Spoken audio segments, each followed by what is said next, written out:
Hey, you guys. So I'm so sorry to have been out of touch for a long time. This has been just an incredibly weird quarter. I'm beginning to feel better. You can still hear my voice is pretty dry though. So, and forgive me if I cough and clear my throat a lot. I just got to do it. All right. So I'm going to walk you through some critical Excel knowledge that might be slipping away at this point. So I've got a document here in front of me that's called review.xlsx. And I'm going to put it up online. Maybe I'll make it part of a very simple point-bearing assignment, something like that, just to kind of walk through and do some of the things inside of here, because I want these techniques to be something that's still present for you. You're going to need them during the final exam, of course, and some of the classic problems that come up, maybe I can throw a little light on them.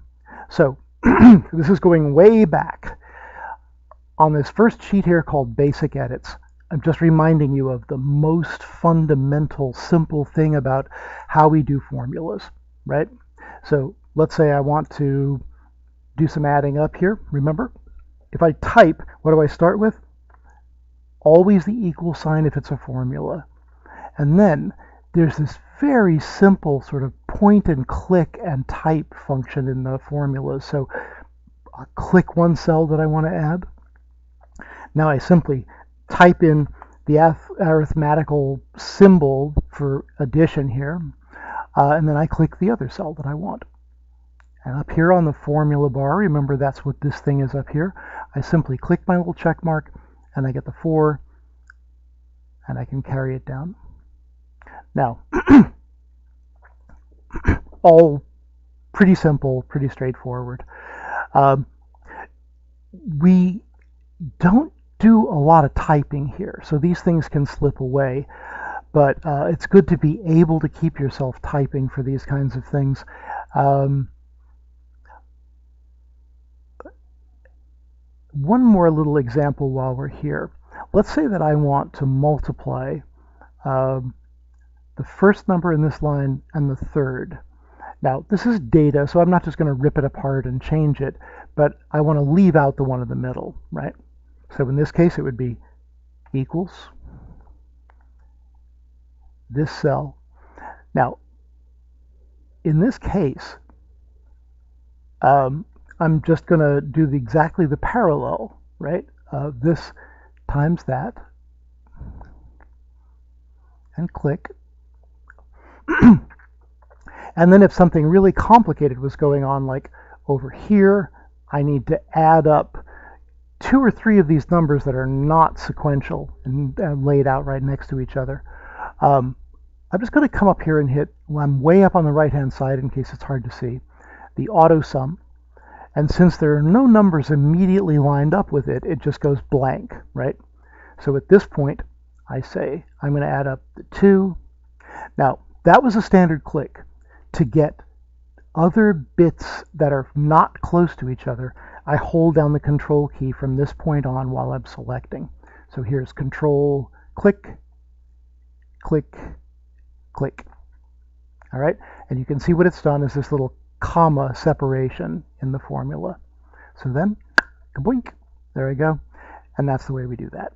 All right, quick return on the fill handle, just some really simple basic stuff here.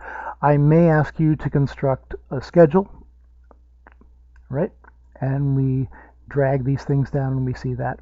Now, if I click on this cell here where it's saying 6-mar, I want you to remember that what's truly going on as far as Excel is concerned is the number.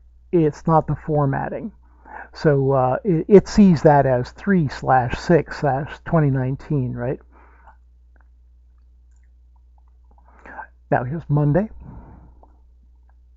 Down we go. Now you'll notice that there's this little flag-like thing that appears at the bottom of every fill handle drag. Well, let me show you something here. We got Monday through Sunday. Why don't I just undo that really quickly? Control Z. What if I wanted to fill just weekdays? Right? I drag it down. And when I come to the little flag here, I have choice. Fill days, fill weekdays. And now it's just Monday through Friday and Monday through Friday. We know what to expect from things like this, right? However, the time of day can be a little weird. So I just want you to kind of bear this thing in mind because, again, I ask questions like this on the final exam. So here we have 8 a.m. And if I use the fill handle and I drag out to the right, of course, what's happening is it's going, 10 a.m., etc. We've got the formatting in place here. Remember, when you see hashtags like this, it just means that space is a little crowded, right? It's having trouble showing. Now, two things. The first thing is it ran over the number 815 that was sitting just to the right of it. Second thing is it started going by hours. Now, if I just back up a step and I see this, if I was to drag from 8:15 a.m., it'll essentially say that that's the hour length that I want. I'm just going to go up here to Format, Autofit Column Width. So now it's going from 8:15 to 9:15 and so on. So here's the thing. If you need to create a subtle pattern, something more complex than Excel understands automatically, you have to have the simplest example of the whole thing that's taking place selected before you use the fill handle. And that's exactly what I'm going to do. You can see I've got both of these cells selected. They have one fill handle, and when I drag it out, it's doing 15-minute increments. All right? I don't think I'll bother you with this stuff too much. Just remember, Excel is not terribly smart about how it sees certain things in patterns, right? It just jumps to this conclusion. But don't forget, let me just undo real quick. When it makes a mistake like that, once again, you have this little box down here, and you could say copy cells, and it just goes back to that. All right? Okay, moving one forward, restaurant budget. I think I will put this document up just so you have a chance to work along with me if you want to. I don't know, maybe I'll give a small credit-bearing thing just to like doing the work and submitting it. Now, here we have just one of our very standard budgets. There's a few things I want to remind you of just because people occasionally lose track of these things. Now, first of all, what is the quickest way to get totals for this month of September revenues by week and by meal? Well, I'm selecting that entire range of numbers, but also the cells below and to the right, which happen to be empty. They should be empty if you're going to use this technique.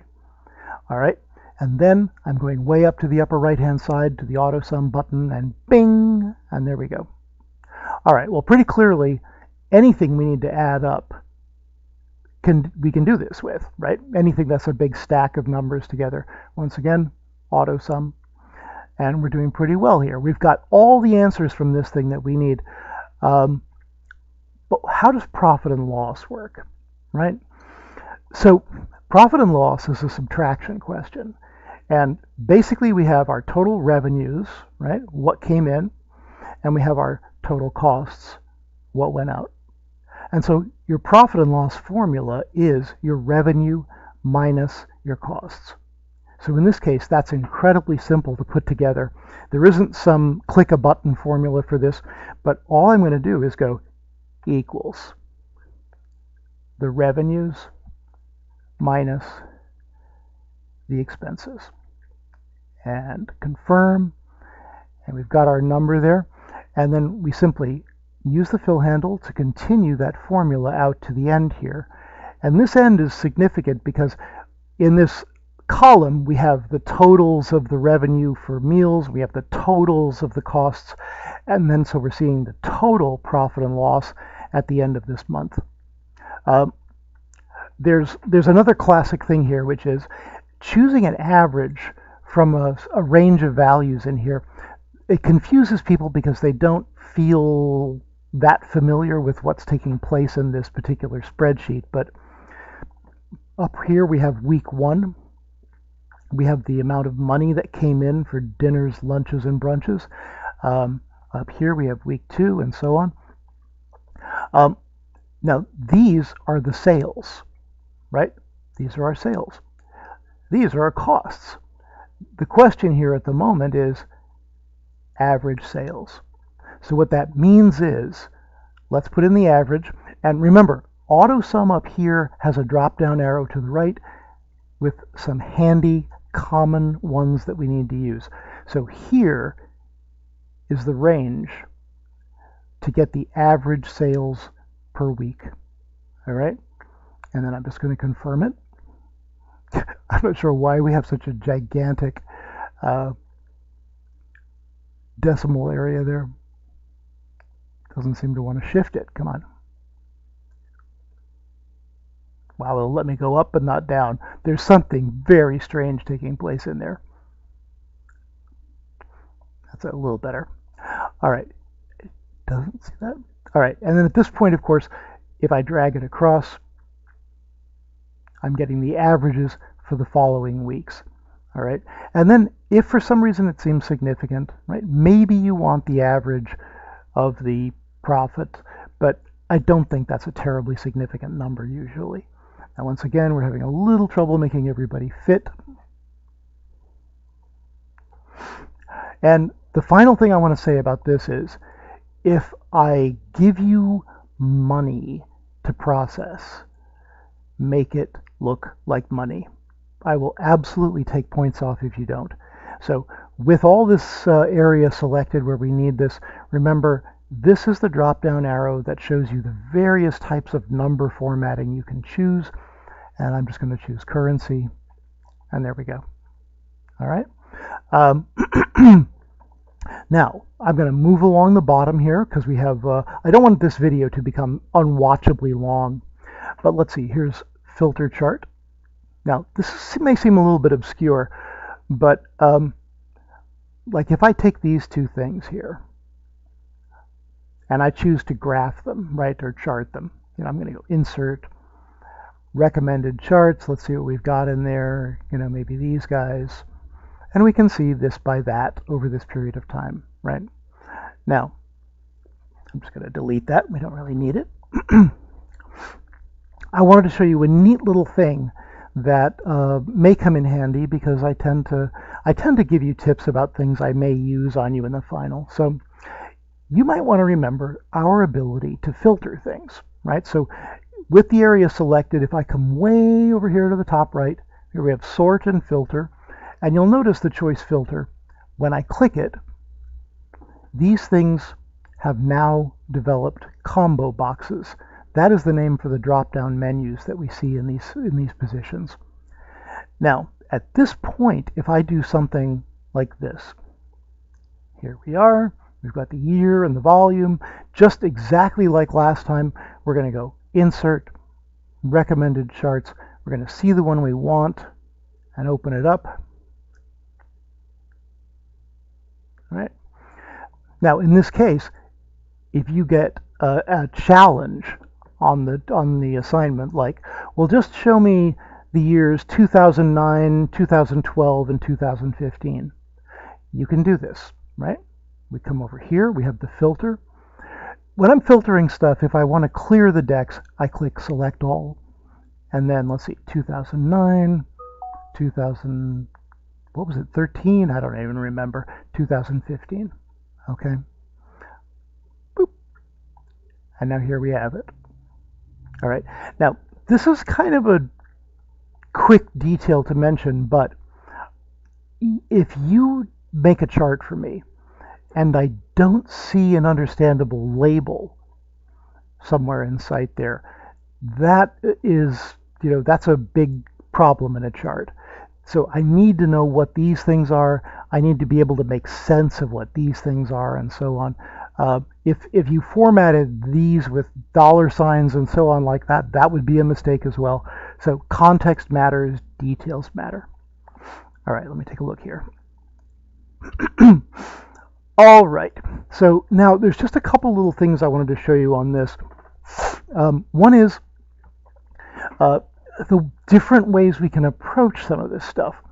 So here we have this pretty basic data sheet of various costs and dates and etc. that things took place.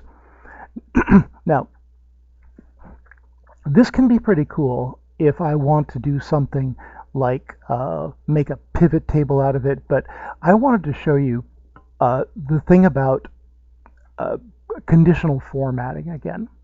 Now, one of the things that Excel does, which is hard to look at and just, really have a sense of what's taking place in there, is just this wall of numbers, right?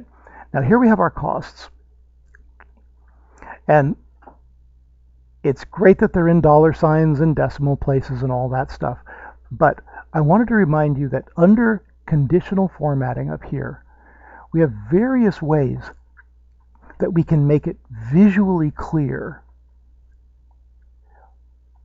where the big numbers and the small numbers are. Now, the rules for this are really poorly defined, at least in when you're going in. The only one of these that's really pretty intuitive are, like, to me, the gradient fills. Now, I'm just going to click, I guess, this pretty blue one down at the bottom here. And of course, what it's doing is twofold, right? It's showing me where the big numbers are, and it's, in a sense, it's showing me where the small numbers are as well by leaving them blank, right? The numbers are too small there to register. Now, they are always doing the how big, how small in reference to each other. This is a self-contained list of numbers, and the whether something is big or small is purely based on the range of numbers that are here, right? So if I change this in some simple way, let me just walk back a step. If I do something like I'm going to leave out these last two, right? How about this last one from the 6,250, right? So if I come down here, actually I'll stop right there. Conditional formatting, gradient. It may not be that easy to remember, but these numbers showed really different gradients before. And these numbers were had smaller, the big numbers here had smaller gradients before because they were not so big compared to the overall. Right? Let me back up again.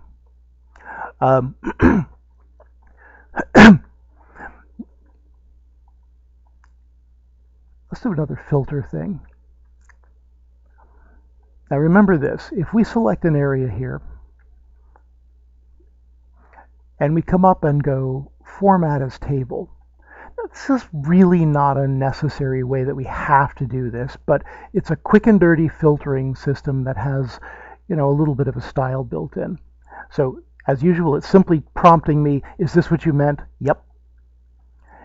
It places a little bit of style constraint in here, and then from the lists inside of this thing, we have, I'm going to do my clear choice, and let's say I just want to know about podcasts and TV commercials.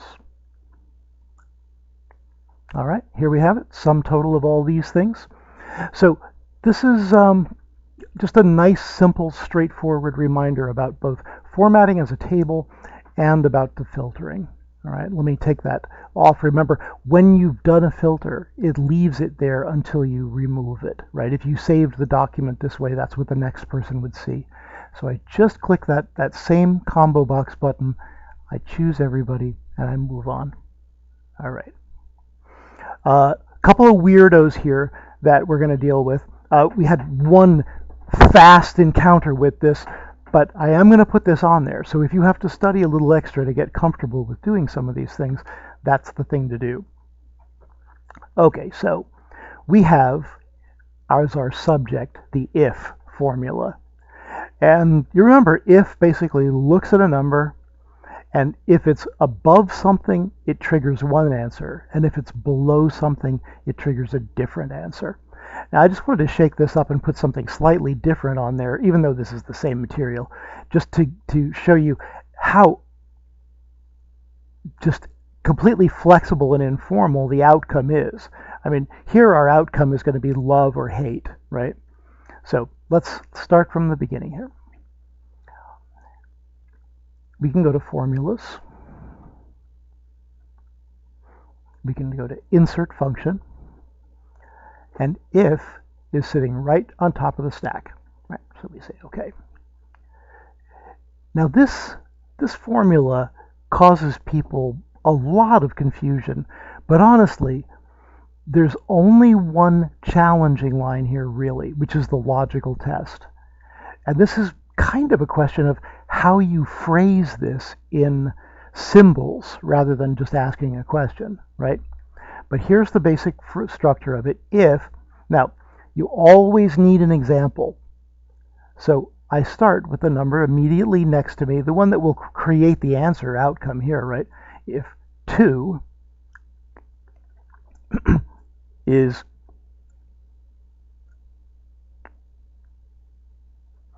greater than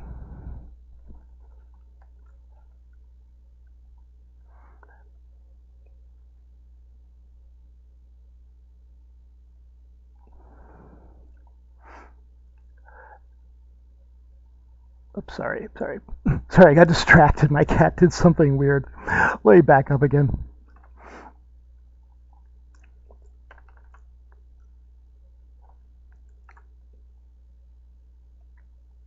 All right, sorry about that. That's awkward. All right, so once again, insert function, if. All right, my apologies there. All right, so here we go. So if is, if this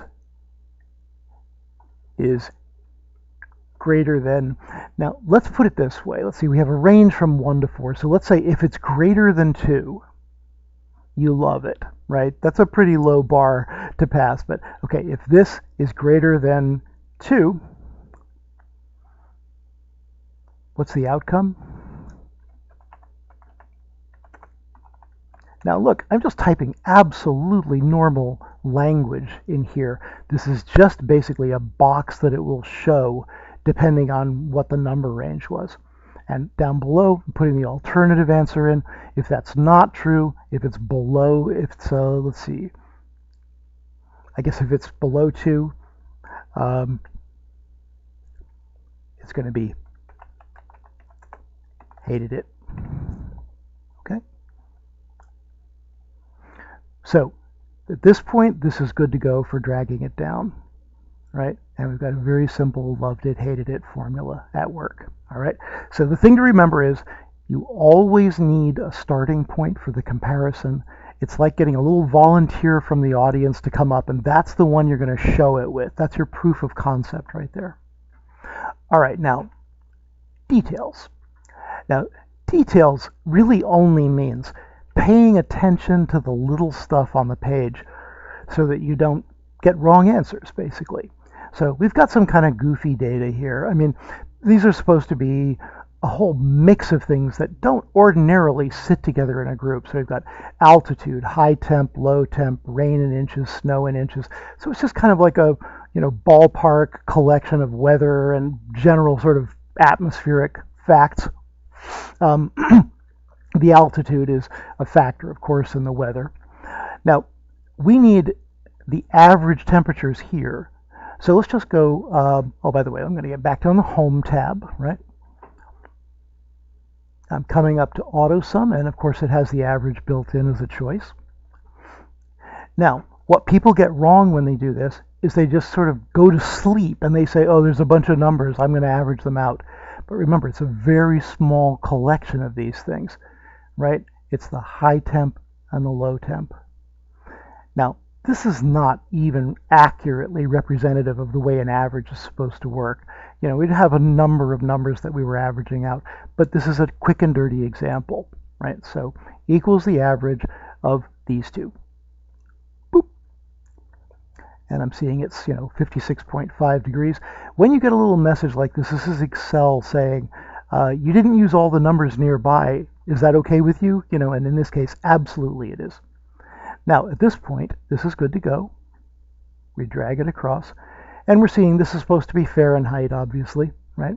We're seeing the various temperatures for these places. All right, average rainfall in inches. Now, what people also do wrong is they think they can just repeat, right? You can't just repeat. So you have to think about what you're looking at. Average rainfall in inches, Okay, let's see. Here's the average formula again. And then we have rainfall across here by city, and that's the area that we're averaging out, right? Man, it's got a bee in its bonnet about showing me some sort of crazy...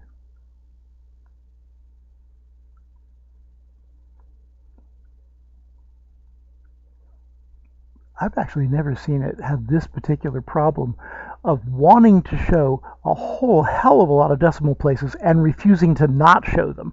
I'm clicking a lower decimal, etc. It's not doing it. So anyway. All right, average snowfall, right? So now we're on a roll. Now that we have the basic concept here, it's average, and we're looking for the snow in inches, and here it is, right? And we confirm, and there's that. Highest altitude. Now again, don't fall asleep. Highest altitude is max, right? So up we go, beep, max. Now what are we looking at? Here's the altitude, and the cross by city, we have this. And now this is a reasonable thing to average out, right? I don't know why you'd need to know it, but that's what we have. Oh, yep, we got the 7,000 as the highest, which of course makes perfect sense. Coldest temp. Now we're doing min. Up we go. Here's the min function.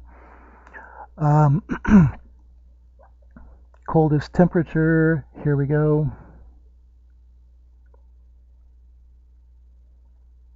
37, and so on. You get this, right? You get this. Once again, that would be max.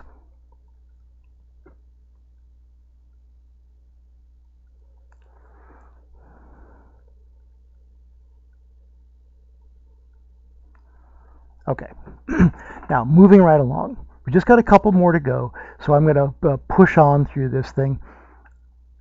Got like half an hour right now. You can always break up this thing and just watch bits of it. I think what I may do is also get some timestamps in here so you can go to the section you want. All right, so now here we are, and we're doing a little thing that's called COUNTIF. Do you know what? I'm actually a little worried that YouTube might not let me put up a video this big. So tell you what, let me stop right here, and I'll come back and just make a fresh one picking up where we left off. All right? So I'll see you soon.